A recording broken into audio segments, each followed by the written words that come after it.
Hello everyone, আজকের ভিডিওতে আমরা দেখব প্রেজেন্ট কন্টিনিউয়াস, পাস্ট কন্টিনিউয়াস আর ফিউচার কন্টিনিউয়াস। এই প্রেজেন্ট কন্টিনিউয়াসকে বাংলায় বলা হয় ঘটমান বর্তমান, এটা হচ্ছে ঘটমান অতীত, আর এটা ঘটমান ভবিষ্যৎ। মানে ভবিষ্যতে কোনো কাজ ঘটতে থাকবে এরকম বোঝালে ফিউচার কন্টিনিউয়াস, অতীতে কোনো কাজ চলছিল বা করা হচ্ছিল এরকম হলে পাস্ট কন্টিনিউয়াস, আর বর্তমানে কোনো কাজ করা হচ্ছে বা চলছে এটা হলে প্রেজেন্ট কন্টিনিউয়াস টেন্সের মধ্যে আমরা সেন্টেন্সগুলোকে ফেলি।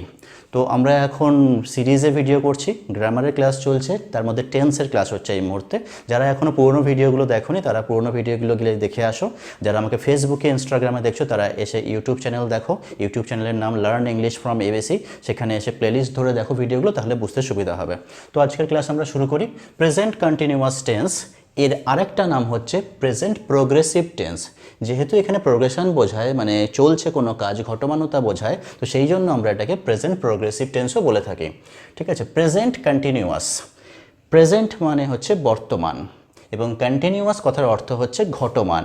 তো চলছে, বর্তমানে কোনো কাজ, স্ক্রিনে দেখো ডেফিনেশনটা চলে আসছে, বর্তমানে কিছু সময় ধরে কোনো কাজ ঘটছে বা করা হচ্ছে বা চলছে এরকম বোঝালে আমরা সেটাকে প্রেজেন্ট কন্টিনিউয়াস টেন্সের মধ্যে ব্যবহার করি।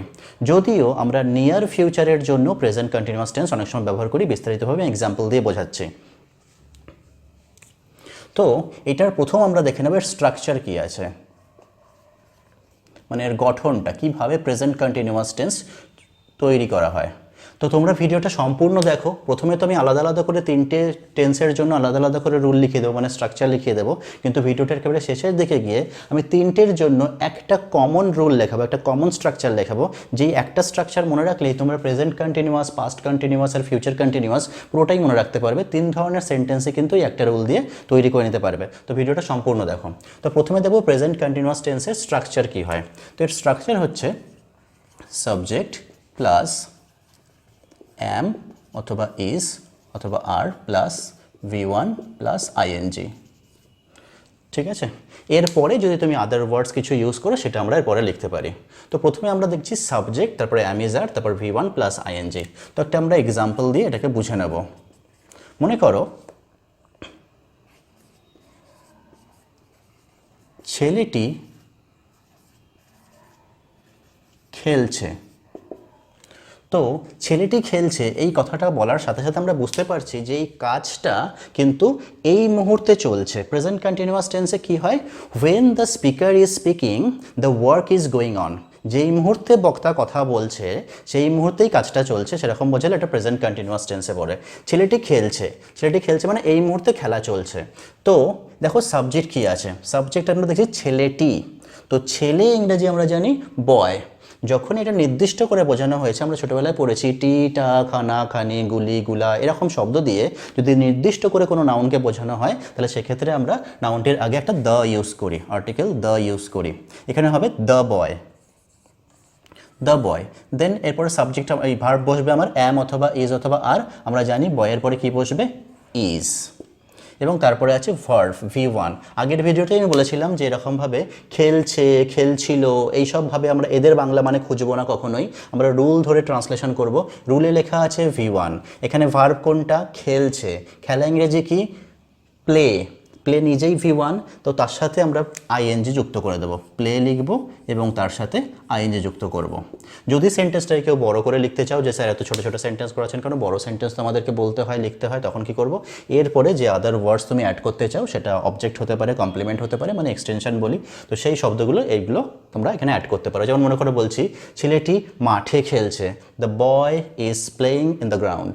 ঠিক আছে, ছেলেটা হয়তো ফুটবল খেলছে, the boy is playing football. তারপরে উইথ হিজ ফ্রেন্ডস, তার বন্ধুদের সাথে। তো এইভাবে তোমরা সেন্টেন্সগুলোকে বড় করতে পারবো। তো প্রথমে আমরা শুধুমাত্র বেসিক স্ট্রাকচার দেখব। ওকে, তো এইভাবে আমরা প্রেজেন্ট কন্টিনিউয়াস টেন্সের স্ট্রাকচার দেখে নিলাম। এবার আমরা দেখব past continuous tense. Past continuous টেন্সের দেখো রুলটা, মানে স্ট্রাকচারটা আমি স্ক্রিনে দিয়ে দিচ্ছি। ওখানে কি লেখা আছে, লেখা রয়েছে অতীতে কিছু সময় ধরে কোনো কাজ করা হচ্ছিল এমন বোঝালে, মানে অতীতে কিছু সময় ধরে কোনো কাজ ঘটছিল, করা হচ্ছিল বা চলছিল এরকম যদি হয় সেক্ষেত্রে আমরা কিন্তু পাস্ট কন্টিনিউয়াস টেন্স ব্যবহার করব। এর স্ট্রাকচার আমরা কি করব, স্ট্রাকচার হচ্ছে subject plus was were plus V1 plus ING. ঠিক একইভাবে যদি আমরা একই রকমের এক্সাম্পল নিই তাহলে আমাদের বুঝতে সুবিধা হবে। ছেলেটি খেলছে না বলে আমি যদি বলি ছেলেটি, তোমরাও মনে মনে বলার চেষ্টা করো, এটা পাস্ট কন্টিনিউয়াসে হলে কি হয়ে যাবে? ছেলেটি বর্তমানে ছিল হলে হয়েছিল খেলছে, আর অতীতে হলে কি বলবো? কিছু সময় ধরে চলছিল, ছেলেটি খেলছিল। হ্যাঁ, ছেলেটি খেলছিল।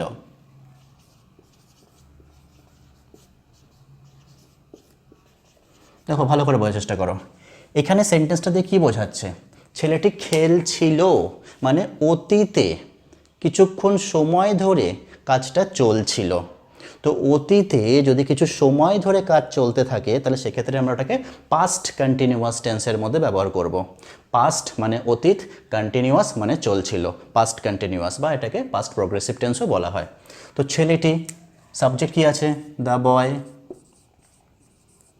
ওয়াজ না ওয়্যার, ছেলেটি সিঙ্গুলার, তাই আমরা ওয়াজ ইউজ করব। যারা ভার্বের এখনও গ্রামার ভার্বের যে চ্যাপ্টারটা আমি করেছি সেটা দেখোনি, ওখানে আমি কিন্তু দেখিয়েছিলাম যে বি ভার্ব, হ্যাভ ভার্ব কী জিনিস সব দেখো। দেখো আই বাটন উপরে একটা স্ক্রিনে একটা চলে আসছে, মানে একটা ভিডিও করা আছে, সেই ভিডিওটা সবাই দেখে নাও, ঠিক আছে? তো দ্য বয় ওয়াজ এখানে খেলছিল। তো খেলা ইংরেজি প্লে, V1 তার সাথে ING, the boy was playing. কেউ কিন্তু ভুলেও এইখানটা ভেবো না স্যার এটা তো পাস্ট টেন্স, তাহলে আমরা কেন প্লেড করব না? পাস্ট কন্টিনিউয়াস, তো এখানে প্রেজেন্ট কন্টিনিউয়াস ছিল বলে এখানে V1 প্লাস আইএনজি করেছি। তাহলে এখানে পাস্ট কন্টিনিউয়াস যখন, তাহলে V2 প্লাস আইএনজি কেন করছি না? এটা অনেক সময় কিন্তু অনেক ছেলে মেয়েদের প্রবলেম হয় যে V2 কেন করছি না, তো এটা তো পাস্ট, এটা তো প্রেজেন্ট না, তাহলে V1 কেন করছি? V1 তো এই আগের ভিডিওতে আপনি বললেন যে V1 হচ্ছে প্রেজেন্ট টেন্সে ইউজ করা হয়, প্রেজেন্ট ইনডিফিনিট, পাস্ট ইনডিফিনিট হলে ওটা V2 ইউজ করা হয়, সাবজেক্ট প্লাস V2। ওটা কিন্তু আলাদা সেন্স। এখানে আমরা আইএনজি অ্যাড করছি। আইএনজি সর্বদাই ভার্বের ফার্স্ট ফর্মের সাথে অ্যাড হয়, কখনো সেকেন্ড ফর্ম বা থার্ড ফর্ম বা অন্য কোনো ফর্মের সাথে অ্যাড করা হয় না। তাই এখানে পাস্ট বলে আমরা পাস্টের বিভার্ব ইউজ করেছি, দেখো ওয়াজ ওয়্যার, পাস্ট কন্টিনিউয়াস বলে, ভালো করে বুঝে নাও। আর তাছাড়া আমাদের যা স্ট্রাকচার আছে V1 প্লাস আইএনজি, ওটাকে সেম V1 প্লাস আইএনজি রাখতে হবে। পাস্ট বলে এটা পাস্ট কন্টিনিউয়াসে ওয়াজ ইউজ করেছি। তো দ্য বয় ওয়াজ প্লেইং, এটা হচ্ছে আমাদের পাস্ট কন্টিনিউয়াস টেন্সের স্ট্রাকচার। এবার যদি আমরা ফিউচার দেখি, ফিউচারের স্ট্রাকচার প্রথমে আমরা দেখে নেব। ফিউচার কন্টিনিউয়াস টেন্সের সংজ্ঞাটা দেখো স্ক্রিনে দিয়ে দিচ্ছি। ভবিষ্যতে কিছু সময় ধরে কোনো কাজ করা হতে থাকবে বা চলতে থাকবে বা ঘটতে থাকবে, এমন বোঝালে আমরা ওটাকে ফিউচার কন্টিনিউয়াস টেন্সের মধ্যে ধরি। তো ফিউচার কন্টিনিউয়াস টেন্সের স্ট্রাকচার কি আছে? ঠিক একইভাবে আমরা লিখব সাবজেক্ট প্লাস শ্যাল বি অথবা will be plus V1 plus ING, ঠিক আছে? এবার এটার জন্য আমি আগে ভিডিও করে দিয়েছি, তোমরা দেখে নিতে পারো। শ্যাল বি কখন হবে? জেনারেলি আমরা আই এবং উই এর সাথে শ্যাল বি ইউজ করব এবং বাকি সবার সাথে উইল বি ইউজ করব, কিন্তু বর্তমানে আমরা ম্যাক্সিমাম ক্ষেত্রে উইল বি ইউজ করে দিই, কোনো সমস্যা নয়। মানে আবার অনেক সময় জোর দেওয়ার জন্য ফার্স্ট পার্সন মানে আই। পার্সনের ভিডিও যারা দেখোনি, দেখো আই বাটনে একটা ভিডিও চলে আসছে, ওখানে গিয়ে দেখো যে নাম্বার আর পার্সনের আমি ভিডিও রিসেন্টলি করে দিয়েছি, ওটা একটু দেখে নাও, তাহলে এইগুলো ক্লিয়ার হয়ে যাবে। First person, second person, third person কি, কখন শ্যাল বি হবে, কখন উইল বি হবে, আমি ডিসকাস করেছি কিন্তু। তো এইভাবে আমরা সাবজেক্ট প্লাস শ্যাল বি অথবা will be plus V1 plus ING, এটা করবো আমরা ফিউচার কন্টিনিউয়াসের স্ট্রাকচার হিসাবে। তো একইভাবে যদি এর একটা এক্সাম্পল দেখি, আমরা এই সেম এক্সাম্পলই নেব আমরা। ছেলেটি কি হবে ভবিষ্যতে? যদি বলি ছেলেটি খেলতে থাকবে, ছেলেটি খেলবে না, কিন্তু ছেলেটি খেলবে হলে কিন্তু সিম্পল ফিউচার হয়ে যাবে। ছেলেটি খেলবে মানে ঠিক আছে, খেলবে, খেলা কাজটা হবে, কিন্তু আমি বলেছি ভবিষ্যতে গিয়ে কিছু সময় ধরে কাজটা চলতে থাকবে। খেলবে হলে কি একটা সিঙ্গেল টাইম কাজ, মানে ওয়ান টাইম করবে, খেলবে ঠিক আছে, কিন্তু খেলতে থাকবে মানে খেলা, এই কাজটা চলতে থাকবে, করা হতে থাকবে, এই সেন্সটা রাখবে। মানে মেয়েটি গান গাইতে থাকবে, গাইবে হলে তো ঠিক আছে, মেয়েটা গান গাইবে ঠিক আছে, কিন্তু মেয়েটি গান গাইতে থাকবে মানে গান করা এই কাজটা চলতে থাকবে, এরকম বোঝালে আমরা ফিউচার কন্টিনিউয়াস টেন্স ব্যবহার করব। তো ছেলেটি খেলতে থাকবে, ছেলেটি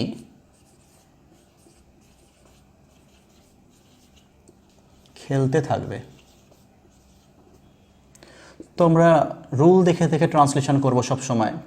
ছেলেটি, দেখো এইভাবে যদি তুমি ট্রান্সলেশন করো যে ছেলেটি দ্য বয় খেলতে খেলতে, প্লে, থাকবে, স্টে, তাহলে তো ইংরেজি বিচ্ছিরি হয়ে যাবে, কোনো মানে হবে না। তো আমরা রুল দেখে দেখে করবো। দেখো খুব কঠিন কঠিন বাক্যও কিন্তু রুল দেখে দেখে যদি আমরা করি প্রথম প্রথম পুরো বাক্যটা কিন্তু সুন্দরভাবে ট্রান্সলেট হয়ে যাবে। তো সাবজেক্ট কী আছে? প্রথমে দেখলাম সাবজেক্ট হচ্ছে ছেলেটি, ছেলেটি ইংরেজি দ্য বয় লিখে দেবো। তারপর শ্যাল বি হবে না উইল বি হবে? তো আমি বলেছিলাম আই উইয়ের সাথে আমরা জেনারেলি শ্যাল ইউজ করি, বাকি সবার সাথে উইল ইউজ করি। তো এখানে আই উই মানে ফার্স্ট পার্সন নেই, তাহলে আমরা উইল বি ইউজ করব। তো দ্য বয় উইল বি হয়ে গেল। খেলা মানে কি? প্লে, V1টা হচ্ছে প্লে, তার সাথে আইএনজি যুক্ত করব। আর কিছু করতে হবে না কিন্তু, যে থাকবের জন্য আলাদা করে ইংরেজি কিছু লিখতে হবে না, খেলতের জন্য কোনো আলাদা করে কিছু লিখতে হবে না, হয়ে গেছে আমাদের translation. The boy will be playing. আমাদের ভয় কোন জায়গাটাতে হয়, কথা বলতে গেলে ভুল কোথায় হয়, আমরা এইগুলোই বুঝি না যে এই থাকবের জন্য আলাদা করে কিছুকে লিখতে হয় নাকি হয় না। ওই জন্য বলি যে মুখস্থ না করে আগে সেন্সটাকে বোঝার চেষ্টা করো ভালো করে। যদি সেন্সটা তোমাদের এখানে পরিষ্কার হয়ে যায় যে বর্তমানে চলছে এমন বোঝালে প্রেজেন্ট কন্টিনিউয়াস, আগে চলছিল কিছু সময় ধরে এমন বোঝালে পাস্ট কন্টিনিউয়াস, আর যদি ভবিষ্যতে চলতে থাকবে এরকম বোঝায় তাহলে সেক্ষেত্রে আমাদের ফিউচার কন্টিনিউয়াস টেন্স ব্যবহার করি, ঠিক আছে। কিন্তু অনেক ক্ষেত্রে দেখেছি অনেক জায়গাতে অনেকে এইভাবে লিখে যায় যে তেছি, তেছো বা ছিলাম, ছিলে, এইভাবে থাকলে প্রেজেন্ট কন্টিনিউয়াস বা পাস্ট কন্টিনিউয়াস, এরকমভাবে অনেক রুল করানো হয়। আমি আন্ডার এস্টিমেট করতে চাইছি না কোনো রুলকেই, কিন্তু এইভাবে করালে ছেলে মেয়েদের বোধহয় প্রেশার পড়ে যায়, না বুঝেই মুখস্থ করতে শুরু করে দেয়। আচ্ছা এইগুলো থাকলে এই কন্টিনিউয়াস, ওইগুলো থাকলে ওই কন্টিনিউয়াস। আমার পার্সোনালি এই জিনিসটা খুব একটা বেশি পছন্দ নয়, তবে তোমাদের নিজেদের সুবিধা হলে অবশ্যই করতে পারো, আমি কোনো বারণ করছি না। কিন্তু আমার মনে হয় সেন্সটা ভেতরে ঢুকে গেলে, কারণ যখন আমরা ইংরেজিতে লিখবো বা কথা বলবো তখন আমাকে ব্যাপারটাকে বুঝতে হবে, মুখস্থ করে কিছু হবে না কিন্তু। হ্যাঁ, মুখস্থ কী করতে পারো তুমি? স্ট্রাকচারটা মুখস্থ করতে পারো যে হ্যাঁ এইটা স্ট্রাকচার কী আছে, subject plus am is are plus V1 plus ING, মানে প্রেজেন্ট কন্টিনিউয়াসে বলতে গেলাম কি am is are plus V1 plus ING বসাতে হবে। তো এইভাবে আমরা কিন্তু present continuous, past continuous, future continuous দেখতে পারি। কিন্তু প্রথমে একটা কথা বলেছিলাম, ফিউচার কন্টিনিউয়াসের আরেকটা ইউজ আছে, সেটা হচ্ছে নিয়ারার ফিউচার, মানে নিকটবর্তী ভবিষ্যৎকালের জন্য কিন্তু আমরা ফিউচার কন্টিনিউয়াস টেন্স, এই প্রেজেন্ট কন্টিনিউয়াস টেন্স ব্যবহার করি। এইটা কীরকম এটা একটু দেখে নিই আমরা আলাদাভাবে। যেমন মনে করো কোনো একটা কাজ খুব রিসেন্ট ফিউচারে হতে চলেছে, যেমন আমার কাকা পরের সপ্তাহে আসছেন। আচ্ছা এখন এসছে না, আমার কাকা তো পরের সপ্তাহে আসবেন। তো my uncle will come next week, এইভাবে বলি হয়ে যেত ফিউচার টেন্সে, কিন্তু না আমরা প্রেজেন্ট কন্টিনিউয়াস টেন্সে ব্যবহার করে দিই, my uncle is coming next week. বোঝা গেছে? আমার কাকা পরের সপ্তাহে আসছে, এটাকে যেহেতু আসতে চলেছে সেই ক্ষেত্রে আমরা যেহেতু নিয়ারার ফিউচার, তো সেই জন্য আমরা এটাকে প্রেজেন্ট কন্টিনিউয়াসে বলে দিই, ঠিক আছে। এইভাবে অনেক এক্সাম্পল করতে পারো যে he is going to resign the job, সে কাজটি ছেড়ে দিতে চলেছে। তো এইভাবে কিন্তু আমরা যেহেতু এখনও ছাড়িনি, ছেড়ে দেবে, ঠিক আছে।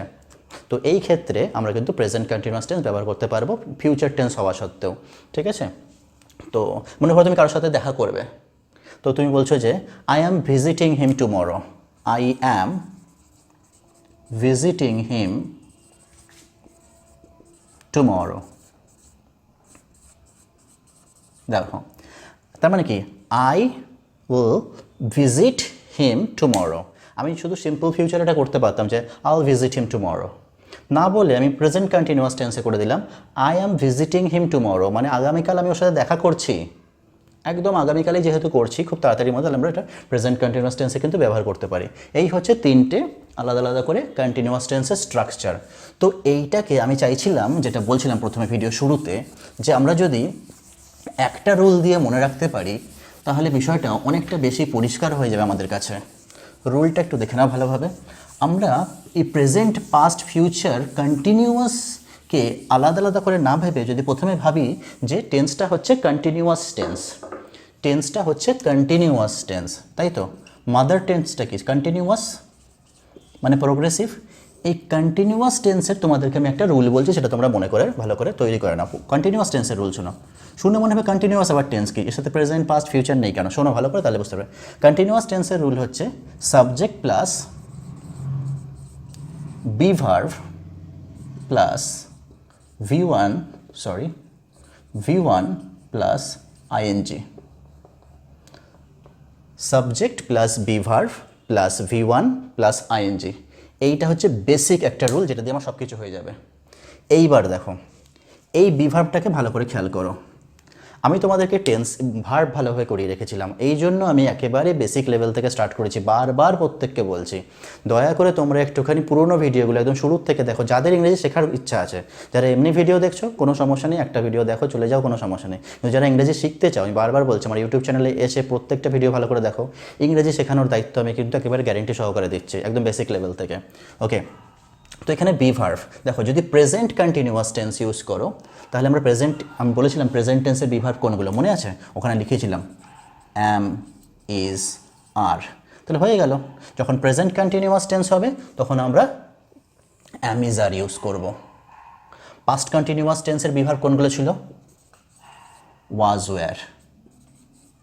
যখন পাস্ট কন্টিনিউয়াস টেন্স হবে তখন আমরা ওয়াজ অথবা ওয়্যার ইউজ করব, ঠিক আছে, যে past continuous tense was, were দেখো। আর যখন ফিউচার কন্টিনিউয়াস টেন্স হবে, ফিউচার কন্টিনিউয়াস টেন্সের বি ভার্ব কোনগুলো ছিল, শ্যাল বি অথবা উইল বি, শ্যাল বি অথবা উইল বি।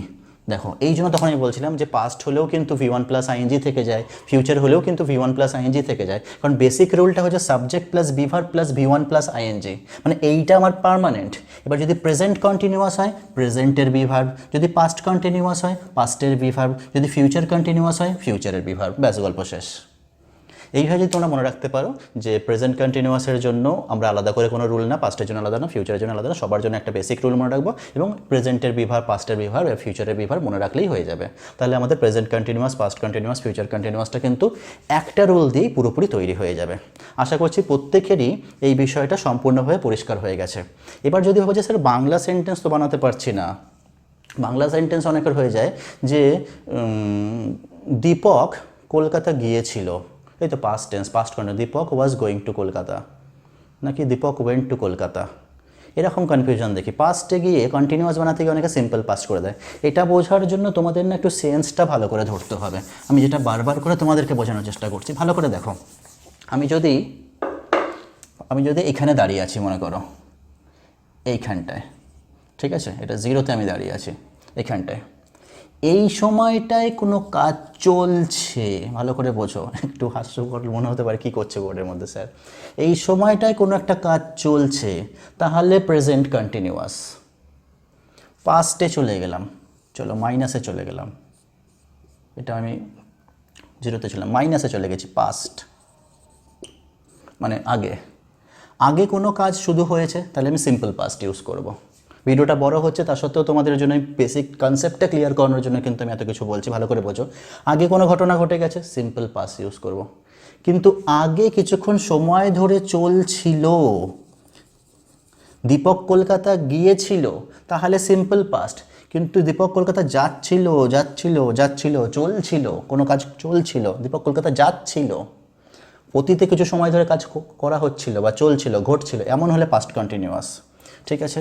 যদি পরবর্তীকালের কথা বলি, ফিউচারে চলে যাচ্ছি মনে করো, কোনো একটা কিছু হবে, মেয়েটি গান গাইবে, ছেলেটি বই পড়বে, আমি ঘুমাবো, সিম্পল ফিউচার টেন্স, একটা টাইম আমার কাজটা হবে। আমি বলছি আমি ঘুমাতে থাকবো, মানে ঘুমানো কাজটা আমার চলতে থাকবে। তুমি বই পড়তে থাকবে, তুমি বই পড়বে বলছি না, কিন্তু তুমি বই পড়তে থাকবে, ভবিষ্যতে গিয়ে কিছু সময় ধরে কোনো কাজ চলতে থাকবে, মানে করা হতে থাকবে, এমন বোঝালে ফিউচার কন্টিনিউয়াস টেন্স হবে। এই কন্টিনিউয়েশনটা মাথায় ঢুকিয়ে নিতে হবে, তাহলে কন্টিনিউয়াস টেন্সটা পরিষ্কার হয়ে যাবে। আশা করছি আমি তোমাদেরকে চেষ্টা করেছি ভালো করে বোঝানোর আমার দিক থেকে। যারা এখনও বলছি প্লেলিস্ট ধরে দেখছো না, তারা দেখো, প্লেলিস্ট ধরে ভিডিও দেখো, আশা করি প্রত্যেকটা টেন্স তোমরা ভালো করে বুঝতে পারবে, ঠিক আছে। এতক্ষণের যতক্ষণই বুঝেছি তোমাদের মনে হয় পরিষ্কার হয়েছে। যদি পরিষ্কার না হয়ে থাকে তোমরা কমেন্টে গিয়ে আমাকে জিজ্ঞাসা করো কোন জায়গায় কী প্রবলেম হয়েছে, আর যদি ঠিকঠাক হয়ে থাকে ধন্যবাদ ভিডিওটা এতক্ষণ ধরে দেখার জন্য। চলো, থ্যাংক ইউ।